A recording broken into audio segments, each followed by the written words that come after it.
If you can, in spite of all that's happening to you, if you can keep the faith, that's all it takes. And it sounds like, well, it don't make no sense. Sometimes that's all you got. You just got to have faith. You got to have the belief in something that you cannot see. And you got to believe that something is going to happen when it don't look like nothing can happen no kind of way. That's all, and I'm gonna tell you something. It's a lot of days when that's all you got. You understand? See, people look at me now and they see this. You ain't see the trip I was on to get here though. See, you missed all that. Oh, Steve, you say that, you got this, you got that. No, man, I'm telling you, bottomed out. I'm telling you, nothing. You can have absolutely no idea how you're going to make it. You can have no idea what your next move is going to be. You can have no idea what you're going to be. But let me tell you what can change all of that.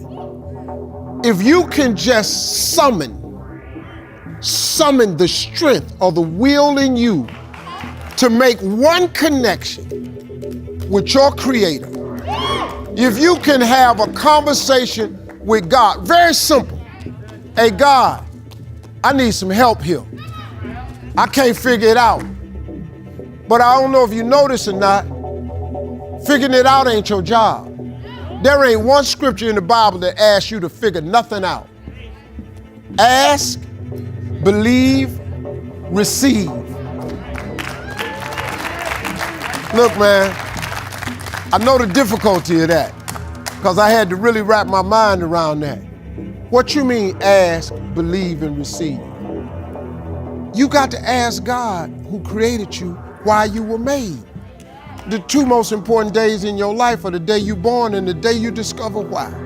So you need to get to the why. You're already born.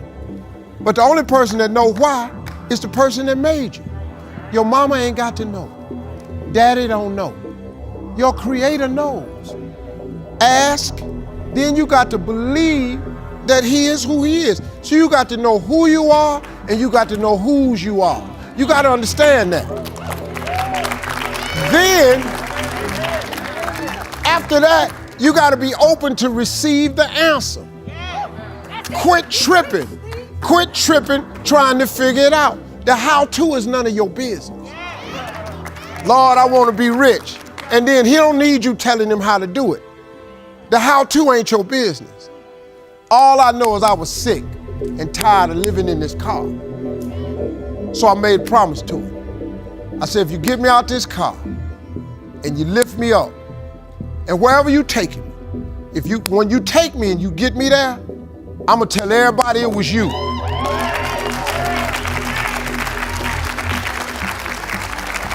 Now the rest of it was on Him. But you can't cut on, I don't care if you cut on a game show of mine, a radio show of mine, a talk show of mine, you gonna hear me say something about God. Or else you don't know Steve Harvey. Because I promised him. Now I didn't know how I was gonna get here. And I'm telling you something else, I ain't see none of this. I ain't see none of that. I just wanted to be a comedian. And when it was the Kings of Comedy, I thought I had achieved the ultimate. I was one of the top comedians in the world. The Kings of Comedy was the biggest thing ever. I thought I had topped out. Oh my God. Little did I know what He had in store for me. You think the Kings of Comedy was big, you ought to see how I'm living now. He took me, man,